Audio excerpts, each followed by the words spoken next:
Hello and welcome. My name is Dr. Raj Persaud. I'm a consultant doctor and psychiatrist based in Harley Street, London. And I'm delighted today to be joined by Michael Gilmore, who is the publisher of a new book entitled Zen Money, A Simple Path to Financial Peace of Mind. Hello, good morning, good afternoon, good evening for me. How are you doing, Raj? Hi, Michael. Thanks a lot for joining us. And thanks a lot for writing this wonderful, wonderful book, the little book of Zen Money, A Simple Path to financial peace of mind. So first of all, let me start by asking you, Michael, you have a background, I think, in finance. Tell us a bit about your background and how you came to be an expert in this area of money. Well, I've been working in finance for 25 years. This is my 25th anniversary this year. So I'm a fund manager. This is my day job, and I've been a fund manager for 8 years now. But before that, I was an investment analyst in investment banks, analyzing deals, analyzing particular companies. But I got into it by accident. Before that, I was doing postgrad research, I was doing writing, and I got offered a job in finance. And I hadn't wanted to do it. I didn't really know much about it, and I came into it with the same trepidation that lots of us feel about money. But I had to learn. I had to learn incredibly quickly. And what that resulted in was me overcoming that fear I had of finance, of money, and that uncertainty. And I realized very, very quickly, it was really within 2 or 3 weeks. Firstly, it was a lot easier than I thought it would be, but a lot more powerful. These were things that I felt I should have known all along. And those two things combined to actually make me quite angry that, I'd spent maybe 15 years in full-time education and no one had thought that this would be important. And so ever since then, I've really set about as one of my side goals is to talk to people about money. And so 10 years ago, I started teaching migrant workers here in Singapore how to do better with their money, taught my daughters about it. And really that led to this book, which is really dealing with what I think is the central issue, which is the stress that we all feel. We have to overcome the stress before we can overcome everything else. So let's talk a bit about that, because I'm a psychiatrist, and I think that psychotherapists, psychologists, we're used to dealing obviously with people under stress, and we have a strong bias towards seeing stress as being caused by life events and also by things like relationships. Very rarely does the field actually confront the fact that a lot of stress in people's lives is about money, basically. But it almost feels to me like money is a taboo subject. We can't discuss money, and money's more taboo, I think, than sex. What are your thoughts about that? Yeah, 100%. No one. I mean, people will sit down and talk about their sex lives, but you say, "But what did you make last year?" And they won't, and they'll I can't talk about that, right? Yeah, it's 100%. absolutely. And it's. I think in every survey, it's now cited as the number one cause of stress. And if you think people talk about the most stressful occasions in people's lives, it's a divorce or a bereavement or being retrenched, but those are events. Money is day in, day out, and it's this constant thing. And personally, I feel it's because we're not taught from very young age. We have a huge amount of uncertainty about it, and so we're just not sure. And sometimes stress can be a problem, but sometimes it can also just be uncertainty. It can be doubt about knowing what to do. And that's what I try and spend as much time in this book as possible is just trying to explain why that doubt exists and how we can go about addressing it in different ways.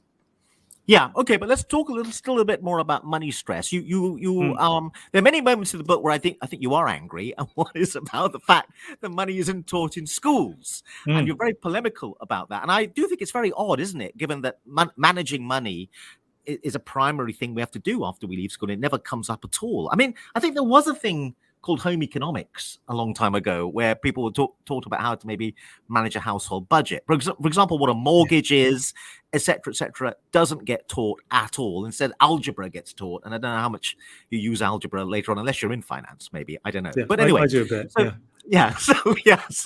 So you are a bit angry about that, about financial literacy, that people are left to leave school without it. And I get a strong sense as well, you're a bit angry about the world of finance. And I get a slight feeling, you must obviously slap me down if I got this wrong, that you think it often cons people about money. You're trying to empower people to be more confident in dealing with the world of finance. What are your thoughts? Yeah, I mean, I don't think it's too often that deliberate by the financial sector. I mean, I think people think it's deliberate, but it's coming from a position of their not having the knowledge to deal with it. And then the financial sector has to just assume what level of knowledge someone has. And so therefore it's like, here's a bunch of jargon put together in a sentence that obviously you understand. And then because it's taboo to say, no, I don't, and so therefore it's like, then the person left's buying a financial product they don't want or isn't right for them, or all kinds of issues. So I think the starting point for me, it is anger. And I view it this way is, we ask children to give us 12 years of their lives. And what is the one thing we know they're going to do when they leave? And it doesn't come up. And that's just, how does that even get contemplated as being acceptable? I mean, I sort of felt angry for my 18-year-old self when I learned this stuff. And I was like, how did someone just think that was okay? Just to not tell me about money. And it's not complicated. And the beauty of it is, if you teach it young enough, then it doesn't get the psychology wrapped around it. And sorry, I shouldn't use the word psychology to you. I'm using it in a very pop psychology kind of way. But what I mean by that is it doesn't get the emotions wrapped around it. And the emotions aren't, the emotions are real, but the connection to the money isn't. And so we've created these false connections, and it's so much better if we could start before that. And that's part of what the book is there to address, is saying, okay, let's strip some of those things away and actually look at what the money really is and what you can do with it well, and what it won't do so well. So one of the things you're talking about is strong emotion, and we'll come to that, and it's linked to money. But one of the things that happens is because people are embarrassed about their ignorance about money, they're afraid to ask some very basic questions like, what is a mortgage and what is an interest rate? And I think that's one of the things that you're trying to help people by saying, actually, money can be quite simple, really. You're trying to create more confidence. And also you talk about ignorance and how ignorance leads to overconfidence. So one of the things is that we should know what we don't know and be more honest about what we don't know, and not be afraid to ask questions. So I did a lot of work for a while, and I still do it a bit, in fraud consultancy for people in the city. And all these fraudsters, what was interesting about the pattern was they'd come up with some scheme, and they would inform the bank, and they were always whiz kids, right? And they would explain some new financial instrument they'd created. And it actually made no sense whatsoever, but they talked to a room full of high flyers, and no one dared to put their hand up and go, I'm sorry, I don't understand it. Can you explain it again? And what happened was it was a scam, right? And they would take the bank down. And afterwards, when there was an inquiry, people would go, well, I thought everyone else in the room knew what they were talking about. That's why I didn't put my hand up. So I think there's a thing like that's going on. Everyone's scared around the middle-class dinner party table to say, I don't understand why if interest rates go up, that means the financial markets suffer. Can someone explain it to me? What are your thoughts? And I think, exactly. And it happens at all points across the spectrum. And, the big surveys say that, only a third of the world is financially literate. And I think that's one of the biggest overstatements that you'll find. I think like 1 or 2% of people on the planet are properly financially literate. It's a strange thing, but, because I've been working in finance long enough, and because I'm old enough and ugly enough, I actually am the person in the room who goes, I'm sorry, I can't understand a word you're saying. But because I'm now confident enough that I can actually do that. And it's a very hard thing to do when you're not the biggest, oldest, ugliest person in the room.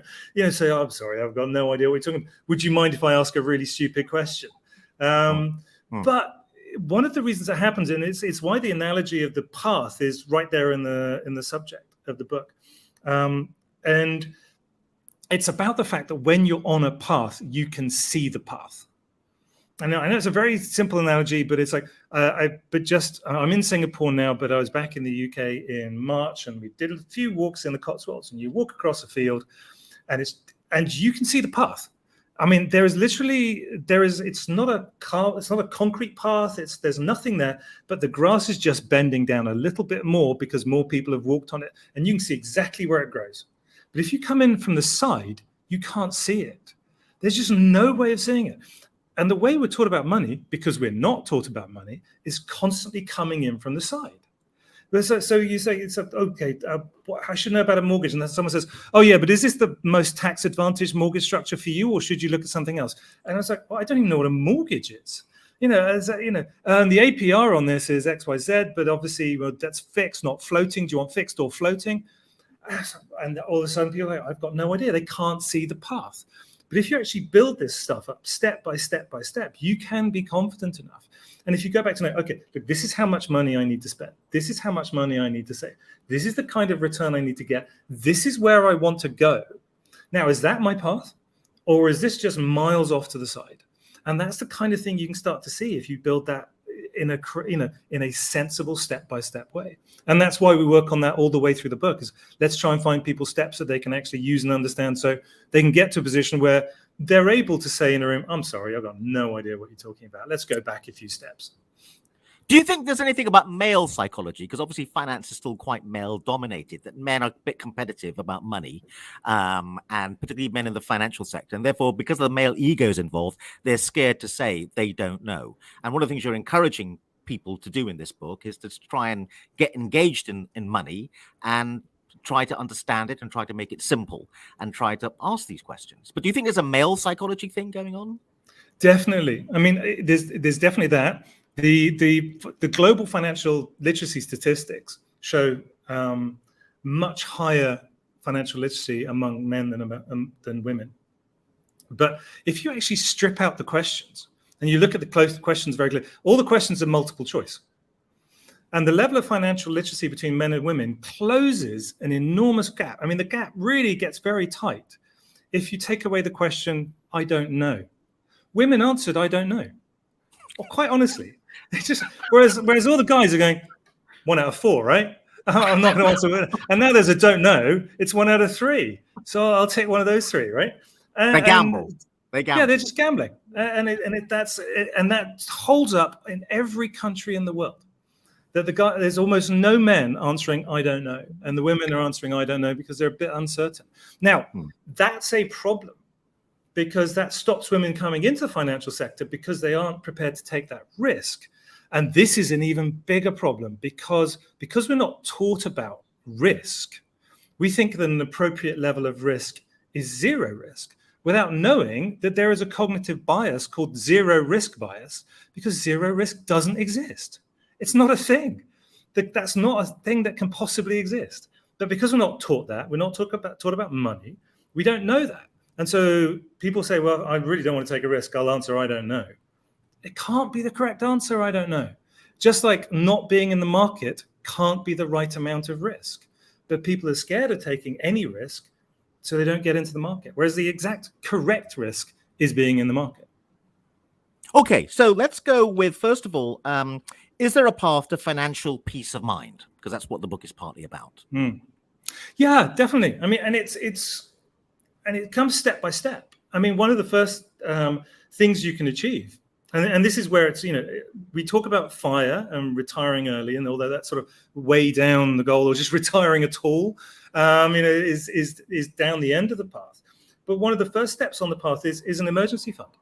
If you have what is it? I think last year it was 60% of the US did not have $1,000 in savings for an emergency. Now, that means you then have to borrow if you have any kind of emergency. And if you're borrowing when you haven't got $1,000, you're borrowing at 10, 15, 20, 30%. And that's going to double very, very quickly. So that's a real problem. And that creates, again, stress. If you can know you can meet an emergency, that is another level of stress you've now avoided. And that's part of what we talk about is what's money good at doing?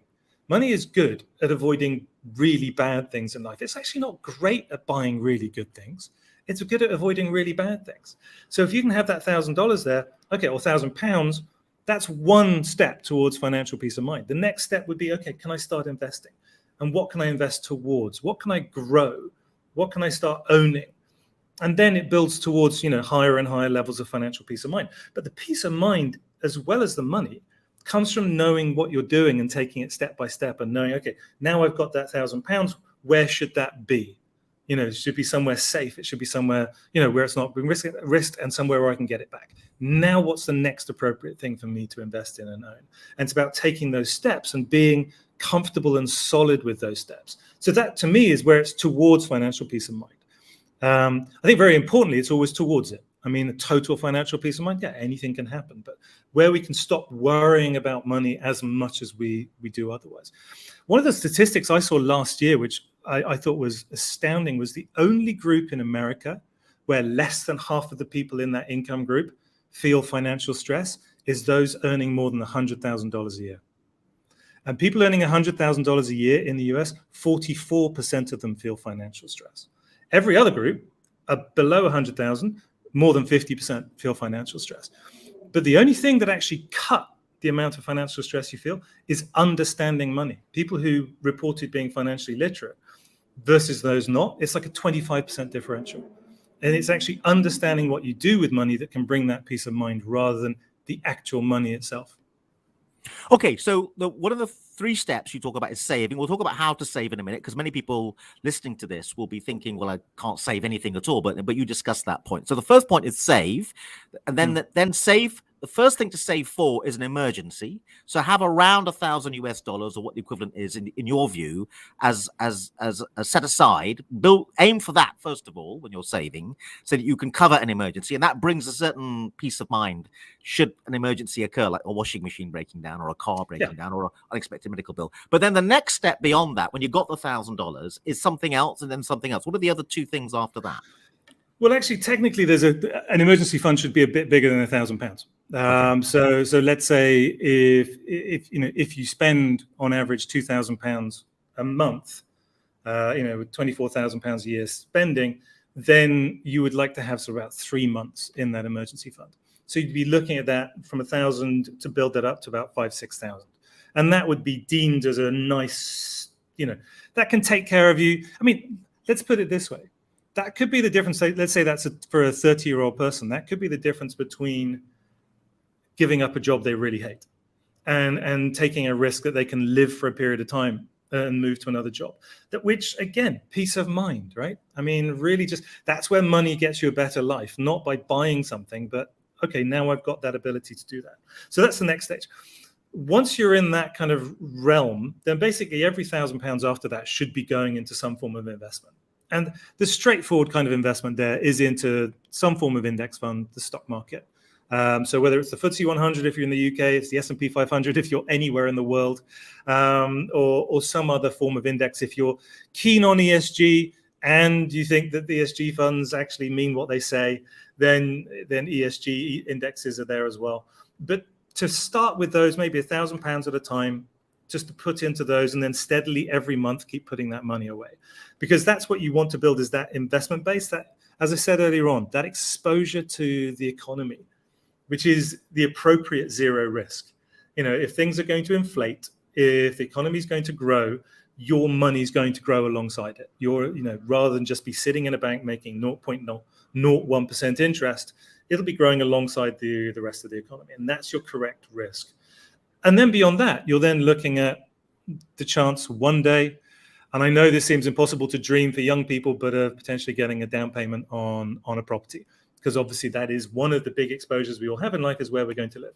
And that is one of those central desires. So that would be sort of stage 3. And then stage 4 beyond that is thinking about that retirement fund, or freedom fund, as some people like to call it. Okay, so save first of all for an emergency, then save a bit more to invest for the long-term future. And the first thing you should do when you get your paycheck, according to the book, is put aside something to save. So people start, in terms of habits of saving, people tend to leave it till after they've spent their money to try to put aside something. So you say, make it the first thing you do. And you also say, it doesn't really matter how small the amount is, even if it's £1, but save something. Get into the habit of saving something every month that the paycheck comes in. Tell us a bit more about that. Well, the first part is the most important. Money that you save at the end of the month isn't saving. That's accidental not spending. Right? Right. So sometimes you'll manage it and sometimes you won't. There's Richard Thaler, who wrote all the nudge books, and I think Dan Feynman as well. I think they worked on a project where they called the budget. So it's actually called the planning fallacy. And this is all about asking university students, when are you going to hand in your essay? And they'd be like, oh, I'll get in on time, don't worry. And then they'd say to people that always hand in their essay late, well, you always hand in your essay late. And they'd be like, yeah, but I'm going to do it this time. And that's what the budgeting fallacy, and this has been written about in a Canadian study, with the budgeting fallacy is exactly the same for people that save. People that say they're going to save, and they've got a saving plan, and they say, but I'm going to save at the end of the month, they miss. The people who succeed are the people who go right at the beginning of the month, paycheck comes in, bang, that's going off. That is going into a separate account. The beauty of this is it doesn't have to leave you. It doesn't leave you in any way. It just goes into a separate account, still yours. You could spend it later in the month if you want, but just it goes into the savings account right away. And it creates that little kind of tension about going in and taking it out later. You shouldn't. Just separate it into that other account. That makes it happen. People that do that are much, much more successful at saving than people who leave it to the end of the month. Your second question was about, okay, any amount? Yeah, because it's habit. The habit is the all-important point. And you'll see if it's £1, next month you're going to look at it and go, I could have done 2. And the month after, I could have done 5. And that will build. And you'll want to grow that. It's about developing that habit and seeing that strength grow over time. So just starting with anything. And that's where, even if you can't save, I do talk in the book about starting to actually track your spending, to give yourself the ability to know if you can do it. Because and again, we go back to the analogy of the path. This is a path. If you can these are the first steps. You start with these first steps well and understand them. It's not about how big the steps are. It's about, are they repeatable? Are they improvable? Can you keep iterating this? And you can build on that enough over a period of time. It's like any kind of walk, right? You turn around and go, gee, have I really come that far? And that's what a good path does. And it's about building those steps. So yeah, any amount, as long as it's something, and as long as it's right up front. Okay, and we'll come back to this. I want to just now depart a little bit and talk about Zen, because it's called the Zen Guide, right? The little book of Zen. So why Zen? What is Zen? Why did you bring the whole Zen thing in? Yeah, it's lots of reasons. That's number one. It just occurred to me overnight. Honestly, the publisher have this series of books called The Little Book of Something, and they asked me if I wanted to, because I'd written another book for them. They asked me if I wanted to do one of those, and I said no. And then I had to think about it, and I had to think about it, and then I woke up one morning and The Little Book of Zen Money just popped into my head. But there were a lot more reasons than that. There's a beautiful simplicity to Zen. But it's not just about sitting down and, crossing your legs and saying Om. Zen is actually about looking at life as it really is, looking at death, looking at the certainty. There's the philosopher Alan Watts uses a phrase, seeing reality directly. And as you said right at the very beginning, money is more taboo than sex. You cannot talk about money to anyone. But that's not seeing life directly if we're not talking about money. We need to look at it in the eye and say, you know what, I didn't need to buy that. I'm doing this to impress other people. I need to be honest about who I am. I need to have awareness of who I am and what I'm doing and look at my life in the full and say, this is okay. Or say, look, you know what, it's okay. I've made mistakes, but they were mistakes and I can look at where I go in my life now. I don't need to beat myself up about it. And that level of awareness, I think, is very Zen, and it's very important to have that. To build a mindful approach to money is the only way any of us can actually have that long-term sense of well-being and peace of mind about money. So that's why it all comes together. I think, lastly, before I leave it, there is a Zen concept or a Buddhist concept of the happier you can be, the more you reduce.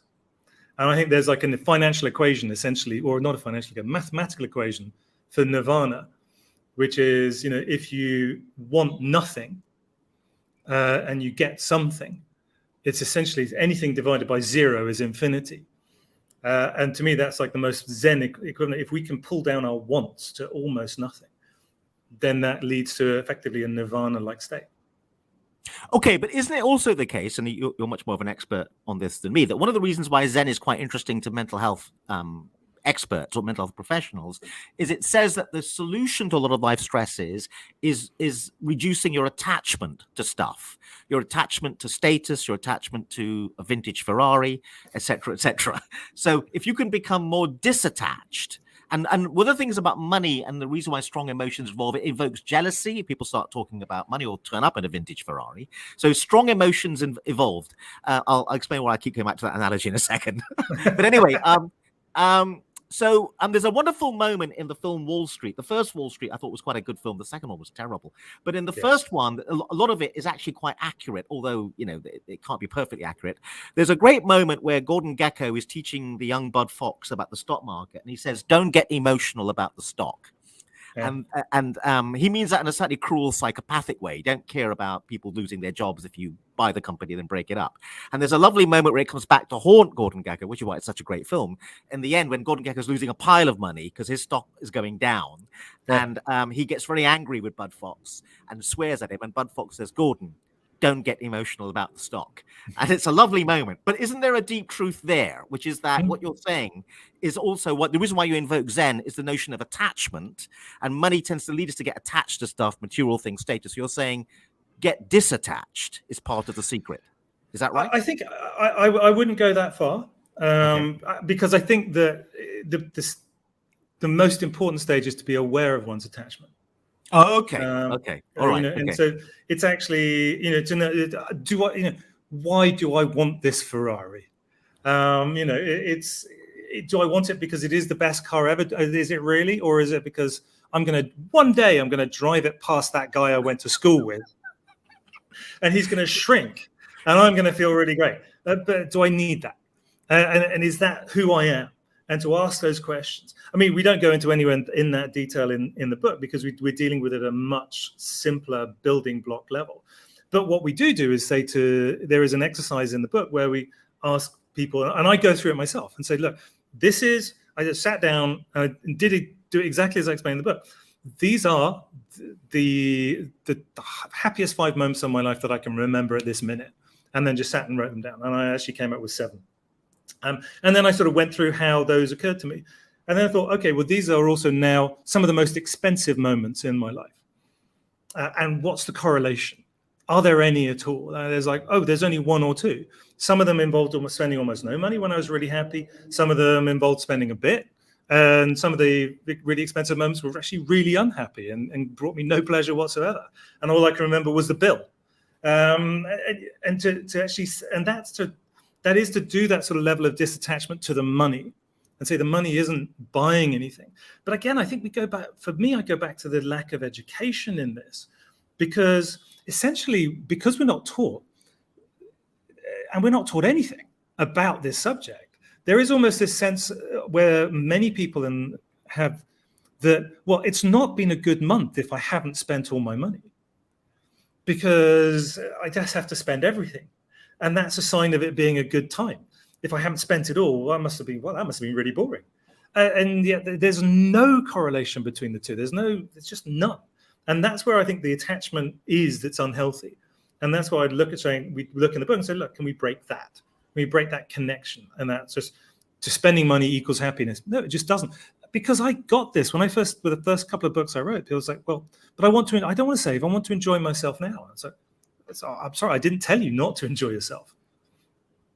Why are you connecting those two things? So let's. One of the wonderful things about your book is full of practical actions, because you will pick up on my style already. I'm very suspicious of stuff that's a bit too abstract. So one of the things I like of the practical actions is have a day where you spend no money at all. Because one of the things you're trying to do is encourage people to save more. And that also means they have to spend less. And they have to understand why they're spending. Now, you divide spending into the fact that some things are essentials, like electricity bill and so on. And you should separate that. And you should also save something. But a certain amount of budget you accept, thank God, should be for fun, right? But you also say, let's do a day where you don't try to spend nothing at all. I think it's a wonderful exercise. So tell us a bit about that. And then you go, if you can expand a day, if you can discover a day where you manage to have fun and do stuff and don't spend any money. I think you said groceries are allowed, but other than that, nothing else is allowed. Then expand it into 48 hours and maybe even a no spend week, etc., etc. Yeah. So tell us a bit more about this exercise. So these are quite popular exercises amongst, the FIRE group, the Financial Independent Retire Early group, particularly the frugalist element of that. But you can tell immediately where the Zen element is in this. Just back to nothing. But I think the important thing is that we can create our own rules. The groceries you can buy in advance, you can buy them later. You can say, no, not this, no, not that. To me, as much of anything, the joy is then actually just tracking the spending a little bit more accurately, and saying, no, I mustn't do that. This is against the rules today. But because it's only today, it doesn't hurt, right? It's just like, okay, we can just get this day done. But then see, was that day actually all that much worse than any other day? But no, there's no difference at all. It's like, that so often that desire to spend is a temporary itch. It lasts that long and then it's over. And then the money's gone forever. Whereas if we can just get through that temporary itch, and it just requires, and that's what a lot of the steps are later in the book, are those encouragements just to something simple, just to learn about ourselves and say, I can do that. I actually don't have to spend that money at that exact moment. It can be something as simple as, I recently went through an airport, and I was in that frame of mind myself. And it's like airports are just a place where you try and get rid of money. It's what they're there for. It's just like, no, take all my money. I don't want any of this money. Just have it all. And I was just in that frame of mind going through. I said, no, I don't. No, I'm not going to spend anything in this airport. Nothing at all. I'm just going to go sit down and read a book and wait for my flight. And every 10, 15 minutes, we're like, I wouldn't mind a coffee though. And I was like, no, just because that need for a coffee is gone in 5 seconds. And I was like, no, that's not what we're doing today. And if you can, as with so many things, if you can make it a game where it's like, okay, no, the game today is I don't go buy that coffee. We just get over that, and you learn about yourself as a result of doing that, and you win the game, which is that's the point of these little games, and that's the point of a no spend day or a no spend week or a no spend month. Yeah, the point might be to increase your savings, but it's also to learn that you can do things you didn't think you could previously do. And the upside is that, unlike trying to run a marathon, where the downside might be you completely screw up your knees and your back and everything else. The downside from this is, well, okay, if you don't manage it, you don't manage it. But if you do, you've got more money in the bank. It's win-win. So that's why I think these are really fun things to do. And I think another reason why you got the Zen angle in there is about the attempt to embrace a little bit less materialism, but which is not an unknown idea. But what you're trying to do as well is discuss the fact that we are in a culture where there's a lot of resources directed at us to try and get us to spend our money. And you talk about the power of the marketing. And you're really, I think, getting at the idea that we become more powerful people if we hang on to our money, and it gives us more power and more freedom in the future. And if we're victims of the marketing, the money just passes right through us, from the employer through us to whatever we spend on. So you're trying to make people more powerful, and you're trying to do that by helping them resist the marketing exercise and become more aware of it. So could you say something about that? Because one of the things I think does make you angry as well is the marketing project. I love the bit where you told this anecdote about Edward Bernays, who was a nephew of Freud, who managed to try to market cigarettes to women by suggesting it was almost a political act to smoke. Yeah. It was an act of freedom. I got the feeling that really, really annoyed you. Well, because he created the entire industry with that move. He was the first marketer. He was the first person.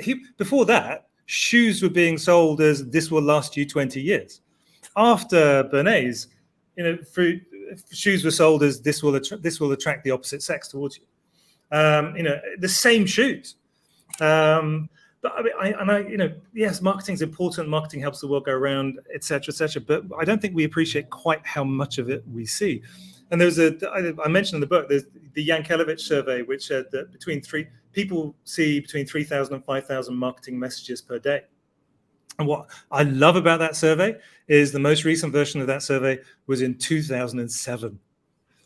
That's before we walked around carrying advertising in our hands, looking at it, however many hours of the day. Before every message that we get from anyone has got an ad above it and below it. And 3,000 to 5,000 is approximately one every 15 seconds. So that's the speed with which frequency with which people are telling you to spend money. And there's me telling you not to. Whenever you see me, there is no pushback on that. And this is why we do end up in these situations of people saying, well, I'm not happy unless I've spent all my money. And because they're being told that other things will make them happier, which they don't, because people aren't sitting down going, when was I happiest? When was I not? How do I use the money to buy a lack of unhappiness? And how do I use my time to accrete happiness? And that's why we do so many of the exercises in the book. So this is how this works. We can do this a little bit better. But, not to jump in at the deep end and say, this is how tax works, this is how investments work. This is to really go back to say, this is how I work. And this is how money can come into my life. This is how I can keep more of it. This is how I can save it to avoid bad things. This is how I can invest it to grow it so that I can have freedom later on to do way more of the things that I actually enjoy doing, rather than just believing an advertising campaign that's telling me if I don't spend the money now, I'm a loser. It's because they will exploit anything that they can use to get to us, because that's their job. Okay, so let's talk about some of the other things that come up in the book. One of them is, I love this line, the cost of a thing is the amount of life which is required to be exchanged for it. And I think that comes from, who was it, Emerson? I can't remember. But it's Thoreau. I think it's Thoreau. Yeah. Okay, yeah. So tell us a bit about that. The cost of a thing is the amount of life which is required to be exchanged for it. What are you getting? Yeah, it's what's beautiful about that is that, well, of course it is. How it actually goes back to explaining, and again, because we don't teach people the most basic thing, what is money? If you ask people what money is, they'll struggle to give you an answer. But it's actually, and even people that know will struggle to give you this idea as it's sort of transfer mechanism and it's store of value, without knowing what any of that means, right? But how do you get it? Well, you get it by giving someone else your time and your energy during that time. Possibly some of your creativity and your intelligence wrapped into that time and energy, but that's what you give. And then what do you use it to get? Well, you use it to get the benefit of someone else's time and energy and creativity and intelligence. Now, what is time and energy and creativity and intelligence? That's life. That's who we are. We have time and we have energy and we have the ability to think and create. And that's what money is. So the price of anything, yes, is I'm going to have to, I've given up a certain amount of time to get this money and I need to buy it for someone else. Now, that makes it sound very cynical and very bad. It's not. I mean, I'm sorry, I held up my phone a minute ago. I could not make one of these if I lived a million years. The technology inside this I get from other people, and their time and their energy and their creativity and their intelligence is astounding. So we do benefit from it all the time. So spending money is not wrong. But it's about knowing, when am I spending it because this will enhance my life, and spending it just because I hadn't just, I've been marketed to so much. I feel the itch and I need to scratch it and to keep it to where it can do something significantly better. And so that's where, it's like, this is, every time you give up money, it is part of your life you're giving up. The beauty of investing is you can actually let's say you invest, the value you earn in a day. If you invest it well, you can end up buying 8, 10, 15, 20, 30 days with that one day of money. And that's whereas if you spend it all in one go, it's gone. And that's one of the things we get into later in the book, is that this is how the compounding of money can actually do that as well. So rather than spend it, you can end up with much more time and energy. So you're a big fan of investment. And again, that a word in itself will scare a lot of people, because most people will just put their money in a simple bank account and save. And they think as they watch the money accrue. And there's a famous idea called the money illusion, which is that the number attached to the money is making people feel they have something. But, inflation and other things can wipe out that value. So we'll get into investment in a second, but how to spot an investment scam? You give some very good advice, because you're encouraging people to invest, but obviously then they're going to enter a world where a lot of people are going to come and try and take their money off them. So how do they spot an investment scam? Oh, well, the first way, actually, there's a very good website that I'm going to recommend to people. There is an anti-scam organization, global anti-scam organization, which I'll go into how I know about them in a little bit more detail later, but go there, because they actually list out every scam that they found and talk about the structures of these scams. But essentially, if it uses the word guaranteed, it's probably a scam, because nothing's guaranteed. It just isn't. So if you use the word guaranteed, it's a scam. Second thing is, if it's too good to be true, then it's not true, generally.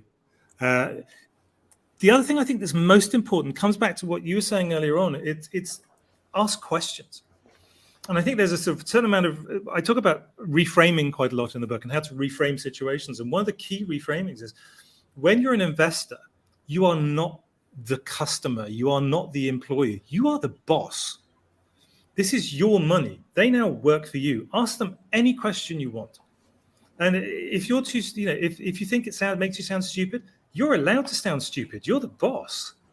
So it's like, I don't understand that. Could you explain that again? You'll find that half the time they don't understand it. If they don't understand it, walk away.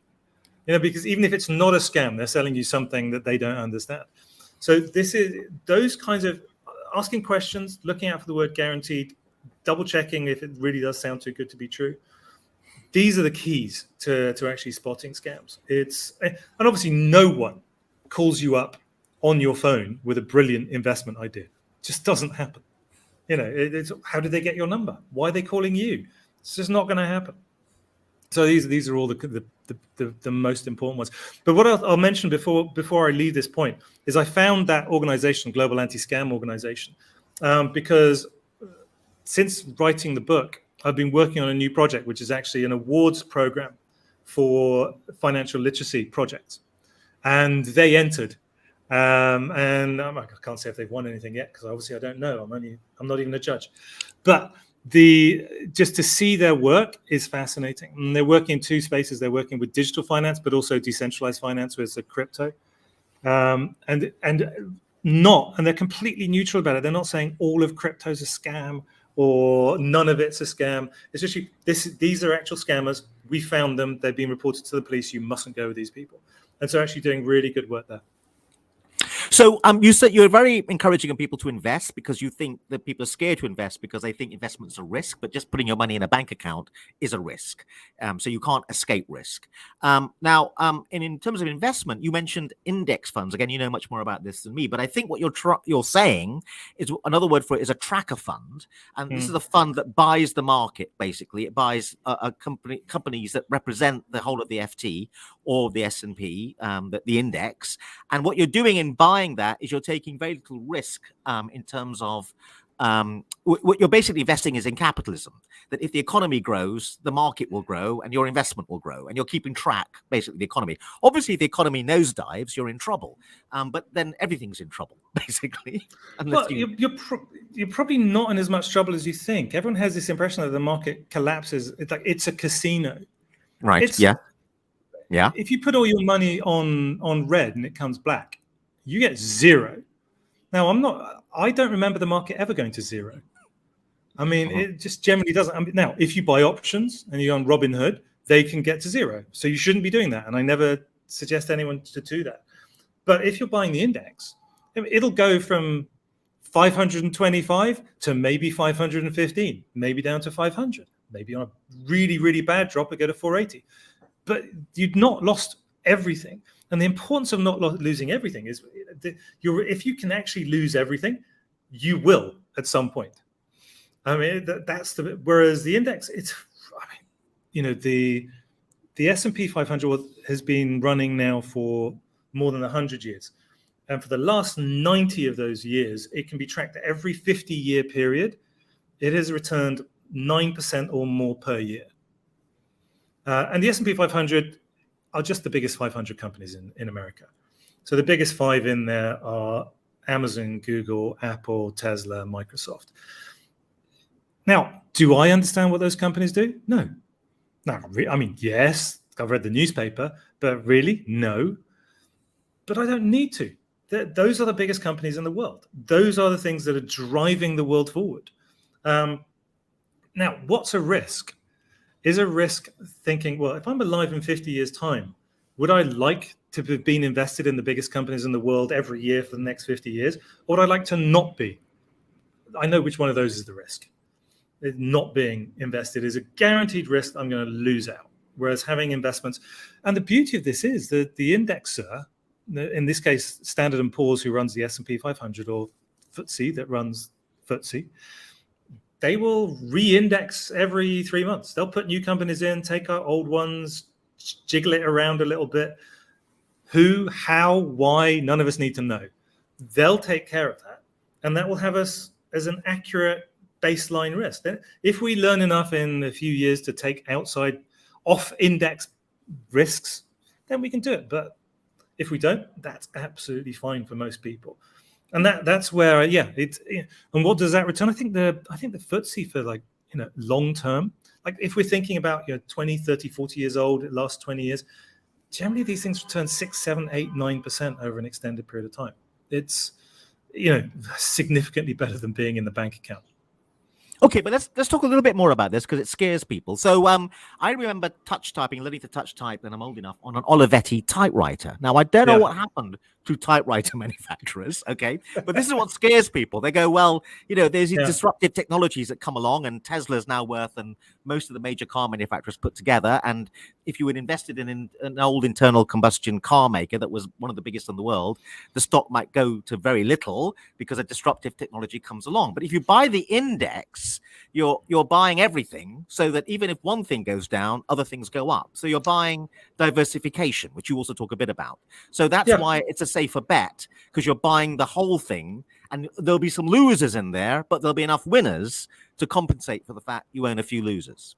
Is that right? Yeah, exactly. And it's quite complicated to do not that. I mean, it's actually very easy. Just I like Olivetti. I want to go buy the shares. It's actually very easy. But to know whether you should and why you should is really complicated. And most people don't know how complicated it is to do that. They don't even know how complicated it is to choose a manager that would know how to do that, which is even harder to do. So the index is the appropriate place for most people. Is just go, I'm going to have everything. And what will happen is, if you go back to the 1980s, early 1980s, Microsoft wasn't in the S&P 500, but it built up and it built up and it built up and it came in. But most of the growth of, say, Microsoft has been since it went into the S&P 500. The same thing for Apple, the same thing for Amazon. They grew most after they went in. So as long as you had the index, you captured that growth. So you don't need to be someone that's out there spotting the next one up and coming. That is a professional job. And not even all the people who are professionals at it are very good at it. It's a very hard job. But for most people, you can give, particularly considering that the cost of buying the index is now so cheap. I mean, that would have cost you 2% a year, 3% a year just 10, 15 years ago. Now it will cost you a tenth of that. And that gets you in. That's why it makes so much sense. Okay, but I just want to stay with this point for a little bit longer, because if you look at the financial pages of newspapers and people thinking of investing, thinking, I should read those, and I don't understand a word of them when I read them, and they're always full of stock advice, and there's stock picker columns, and they're these star fund managers who earn a lot of money, and they outperform the market in the last 5 years. And increasingly, the best sage advice is forget all that, just buy the index. So let's talk a little bit about that. There's a pressure on people to actually buy a fund where there's a star fund manager who apparently has the Midas touch, and it always ends in tears. Well, Raj, this is actually my job, so I should be very careful here, right? Right. Okay. Right. Yeah. The reality is that most people shouldn't be trying to find those star managers or invest in stocks directly. Number one, investing in stocks directly is a full-time job. And it's complicated, and you need to know exactly what you're doing, because you need to know it's not about just knowing that stock, it's about knowing everything else. How do you know one stock is better than another 100? Well, you might know one's good, but that's just knowing one. You need to know the other 99 and to know that one is better. So it's a complicated thing to do. But then actually knowing how to assess a manager to know if they know how to do it is a second derivative on a very hard thing. So this is actually quite tough to do. When I talk to people about it, and they say, well, shouldn't I be doing something because these guys beat the market? So, but do you actually know what the market is? What do you mean, what the market is? I said, well, can you actually define the market that you want to beat? Because if you can't, why would you want to beat something that you don't even know what it is? So what are you doing here? And that's just, it is that you mentioned it earlier on, male competitiveness, right? And it's just without a proper target. Whereas I actually think that, if we go back again to the analogy, if I'm on a path and I know where I want to end up, just taking this massive off-index bet to go into, like, let's say we can find Olivetti if it still exists, and say, I think typewriters are coming back. So I think they're going to be a big thing. So let's go buy some Olivetti stock. Now, number one, is that true? Number two, do I need this off benchmark risk? Do I need to go away from the index that much? To understand all that, yeah, fine. But does it get me where I want to be? Well, I want to beat the market. Why? Oh, I'm still just heading that way, down my path. That's what I want to do. This extra risk I need will take me away from that path. I need to just be on this path. That's the steady process. Now, maybe in 10 years' time, I'll really understand enough, and I'll have understood all the companies I invested in through the index to say, okay, I can actually take a little bit off index risk. But I'll already be a long way down my path, and I'll know exactly where I'm heading, and I'll know how to build that structure. But yes, it's, the financial press don't help people with that stuff, I definitely admit. But it's supposed to be read by people like me, not by people who aren't in the job. Okay, well, that's helpful and liberating for people like me to realize, because I still struggle through it every day thinking I ought to. My father was a professor of economics, so, I feel a bit low self-esteem when I can't read the stuff that he would normally read. But all economics is psychology anyway, so you're one ahead of him. I'm not sure about that. He told me once that economists have a much better model of human behavior, and it's much more brutally simple. They just assume everyone's greedy. Yeah. and they're not far wrong, he said. And that. No. Anyway, well, sorry. No, go on. You say something. You were going to say something. No, I was going to go way off tangent. I mean, I think you look at someone like Thaler, right, and he combines the two. It's so much more complicated than just greedy. It turns out really only economists are just greedy. Everyone else is a lot more complicated. Okay, so a couple of other things I want to talk about. How much is enough? And this is a lovely thing that you discuss, and I think it's never really discussed. I think it's really interesting. Again, it's in Wall Street. Bod Fox says to Gordon Gekko, how much is enough, Gordon? And Gordon finds it very difficult to answer the question. Now, money, in my opinion, and it goes back to why you did a very intelligent thing, in my view, in linking emotions to money. Money to a lot of people, and I see a lot of people in my private practice who are high net worth, becomes a kind of scorekeeper. It becomes a kind of scorekeeper that you're a successful human being, or that you're an intelligent human being. When I happen to know, because I've met some very wealthy people, it's nothing of the sort. Yeah. So that's another reason why there's a lot of very powerful emotion. We judge our worth as human beings in a capitalist, society where economics is all around us by the money as a scorekeeper idea. What are your thoughts about that? I think that's fine for the people who really believe that. And I know there are people who really believe it, and I've worked with them, and yeah, and they genuinely mean it. And I think that's good for them. They found their thing. I mean, what's bizarre for them when they really mean it, so someone like a Warren Buffett, he really means it. And he means it because he doesn't really ever want to spend any of it. It's not about the money. It literally is just a score. I mean, he could be watching a cricket match. He's just racking up runs. It's just, that's all he's doing. And for those people, I think it's actually fine because it's not about spending it. It's just like, yeah, I've made this at XXXXX, and those numbers mean something to them. Most people aren't that. And then they'll be like, well, I'm making X, but also I'm buying the Ferrari, and I'm doing this, and I'm doing this, and I'm doing this. And there's just this lack of awareness.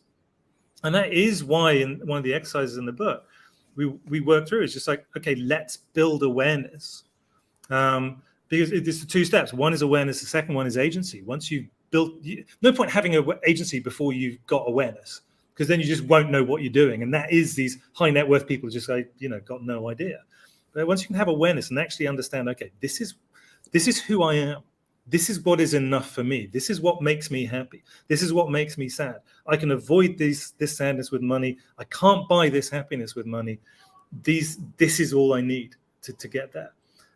Then we can actually build towards that. And again, that's sort of down the end of the path, basically. But if we can look at that, we can actually know where we're heading. But